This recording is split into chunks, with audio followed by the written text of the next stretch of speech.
Well, hooked up this pedal commander from BD Diesel. There's the part number for you. Jeep Grand Cherokee on an eco diesel. Pretty self-explanatory installation. Me personally, I stuck the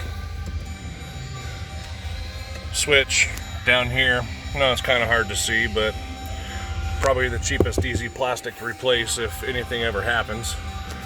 Basically plug and play right up on the throttle pedal. Just plug and play. Set the box right there. Held it pretty good. Can't complain. Took it for a drive. Seems to do a little better. Guess we'll see when I hook up a trailer here shortly. But 2019 or 2018 Jeep Grand Cherokee with about 119, or actually that's 10,900. Sorry. Any questions, shoot me a message.